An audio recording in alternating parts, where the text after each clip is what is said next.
根据英国《每日快报》网站报道，就在12月5号清晨，乌克兰袭击了位于俄罗斯空天军战略轰炸机机场，当地呢是一时间爆炸不断，火光冲天。据了解，该机场被俄军部署了大量的图95 MS 轰炸机，俄罗斯的最强轰炸机图160也在其中。那么如今现场情况究竟如何？乌军又是如何袭击的？空天军再遭打击的俄罗斯还剩多少远程攻击手段呢？咱们接着往下看。被炸的这个空军基地名为恩格斯2号，位于莫斯科东南的萨拉托夫州，距离乌克兰边境约有700公里。恩格斯基地是俄军最重要的空军基地之一，里面部署了大量的战略轰炸机。而巧合的是，在北约几天前公布的卫星图像显示，俄罗斯一直在这个基地集结战略轰炸机和巡航导弹，这表明很快俄军将再度对乌克兰进行一次大规模空袭。果然，在12月5号当天，俄罗斯又开始向乌克兰发射导弹狂轰滥炸，包括敖德萨、文尼察州和切尔卡西亚在内的几个城市，都传出了爆炸声。有报道说，这批导弹呢是海上发射的克拉布导弹。而从乌克兰国家电视台网站上的实时地图来看呢，乌克兰确实至少有6座城市发生了爆炸，并又有地区断电了。可见，如果乌军今天没有对俄军的机场进行破坏，乌克兰恐怕又会遭遇一次饱和式轰炸。显然，北约的情报体系再次立了大功，让乌克兰有了反击的准备。虽然萨拉托夫州州长极力掩饰，表示恩格斯市居民区内没有任何突发情况，也没有民用基础设施遭到破坏，强力机构正在对军用设施受损的消息进行调查。而根据俄罗斯的新闻媒体却是另一种说法，报道称恩格斯机场这次爆炸造成的数人受伤，至少2架图95战略轰炸机受损。关于图160轰炸机呢，目前还没有消息传出。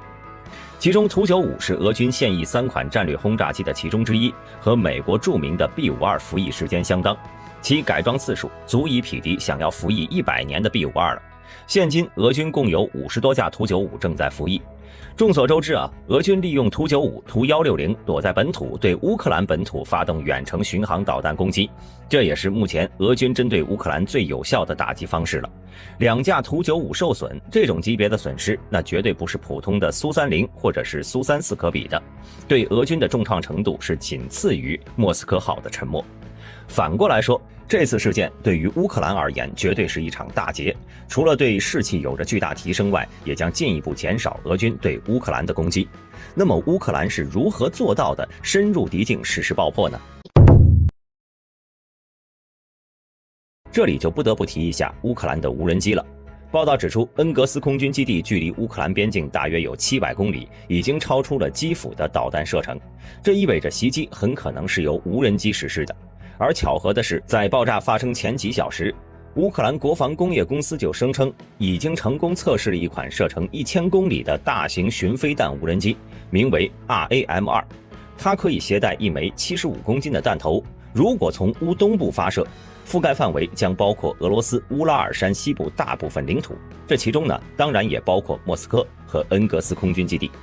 据了解，这款无人机是可以携带反坦克弹药、温压弹和高爆炸性碎片弹丸的这3种炸弹，分别对装甲目标、建筑和人群造成打击。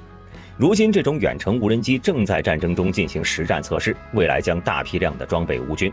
倘若此事的确是乌方无人机所为，那么起码说明了一点，即俄本土的诸多部队依然极度匮乏警惕性，在对空监视、拦截和防御等方面呢，有着相当程度的漏洞，甚至让乌方的无人机长驱直入700公里，并且成功引爆了俄军基地。而关于该机的技术来源，目前是有2种猜测。首先呢，不排除乌方逆向仿制土耳其的 TB2 无人机，并将其用作一次性的自杀式无人机。TB2 的巡航速度约为130公里每小时，最高飞行时间约为27小时，作战半径在300公里左右。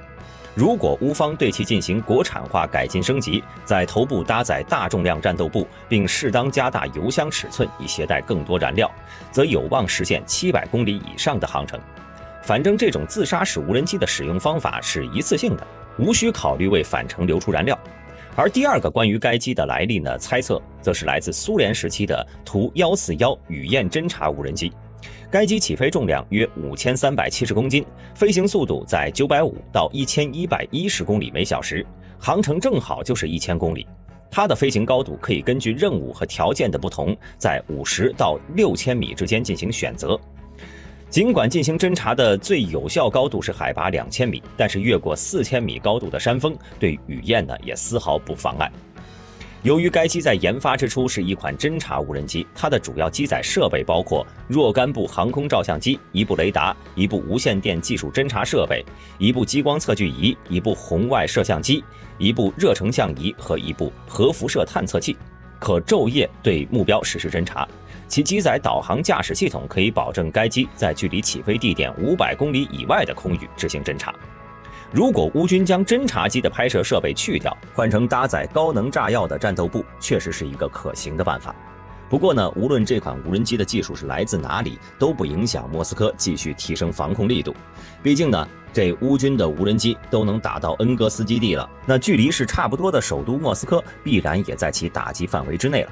更有趣的是，该机的经费是靠筹资得来的。它的研发活动呢，是在10月10号发生俄罗斯的大规模导弹袭击事件后，由普里图拉召集的。在发出这个消息后呢，不到1小时的时间，就有1200万格里夫纳到账。到了10月11号，不到1天的时间，乌克兰人就收集了超过2.06亿格里夫纳。对于俄军而言，这种纵深打击能力极强的巡飞弹无人机是非常头疼的。毕竟无人机由于速度低，其高度就可以降得很低，这一点对于防空系统来说呢，就是击中了命门呐。因为防空系统的眼睛、雷达对于低空目标的效果就是不如对高空目标好。虽然有一代比一代先进的低空警戒雷达和低空跟踪雷达，但是无人机的信号特征本来就小，还隐藏在各种地面杂波中。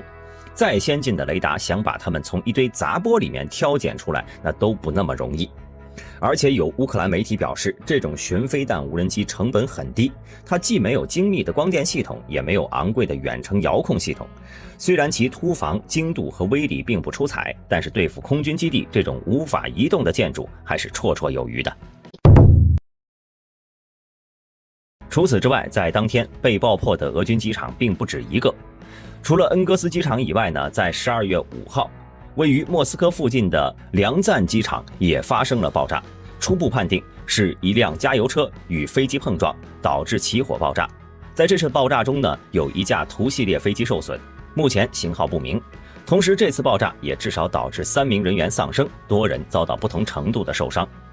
英国卫报也披露称，通过视频来看呢，梁赞机场的爆炸事件很严重，爆炸威力相当大。几十公里之外呢，都能目击到火光和浓烟。报道指出，这次爆炸有可能是特种部队或者是当地人实施的爆炸行为。而在这2次爆炸的前一天，俄罗斯瓦尔托夫斯克一栋多层住宅楼发生爆炸，第3单元的2层和3层楼板部分坍塌，事故造成6人死亡，5人受伤。该市宣布进入市级紧急状态。显然，乌克兰的报复已经开始了。从2月24号至今，俄罗斯本土发生的类似爆炸已经达到数十起。此前，俄海军航空兵机场就曾发生过爆炸。早在4个月前，位于克里米亚地区的新费多罗夫卡机场就曾发生大爆炸，数架苏24战斗轰炸机被毁。当时就有人猜测，这可能是乌军无人机所为。不过事后更具权威性的说法认为，这起事件呢，应该是乌军特种部队的一次潜入渗透，在机场安装了多个爆炸物所致。但不论真正原因是什么，这件事情呢，理应让俄方极大的加强警戒意识，对未来可能遭遇的类似袭击做到未雨绸缪。但令人没想到的是，俄军呢并没有因此长记性，于是这次就轮到了身处腹地的恩格斯基地了。那么被炸2轮之后的俄罗斯还剩下多少能够打击乌克兰的远程进攻手段呢？各位都知道，随着战争时间的拉长，俄罗斯库存的弹药也变得捉襟见肘了。据了解，在俄乌战争开始前，俄军是拥有900枚伊斯坎德尔导弹、500枚口径导弹和440枚 KH-101导弹。美军的军事专家呢，用集成电路消耗量分析俄罗斯的军工生产能力后认为，经过这快1年的战争，估计以上3种导弹的库存应该相应减少到123、272和213。美国财政部副部长阿德耶莫也表示，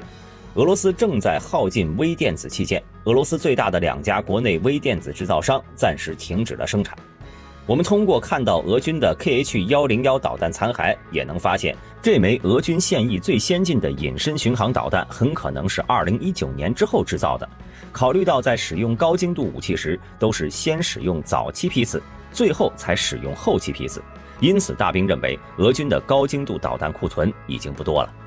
另外，俄罗斯总统普京在最新讲话中宣称不会再对乌克兰进行大规模的远程精确打击。分析人士认为，这很可能也意味着俄罗斯已经没有能力对乌克兰进行高强度的远程精确打击了。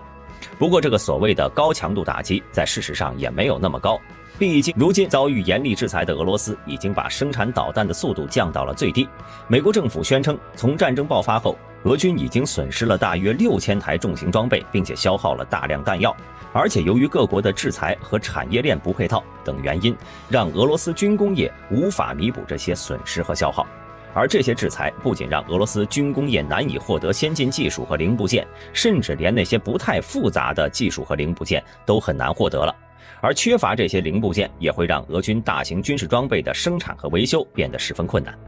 这也导致俄罗斯不得不去更多的使用伊朗自杀式无人机，后者呢可以被看作是低配版的巡航导弹。而除了导弹之外，俄军仅剩的远程攻击手段就是战略轰炸机了。如今俄方虽然承认图95出现了损失，但也不排除也有更先进的图160在爆炸中被毁。但是俄罗斯宣传部门为了防止士气过分遭受打击而做了隐瞒处理。毕竟如果图160出现了损失，那么对于俄军轰炸机部队来说呢，那可真的是伤筋动骨了。在苏联解体后，曾分到了19架图160轰炸机的乌克兰向俄方移交了8架，用于偿还贷款，剩余的11架均被销毁。而俄军在得到这8架图160后呢，加上原有的部分该战机，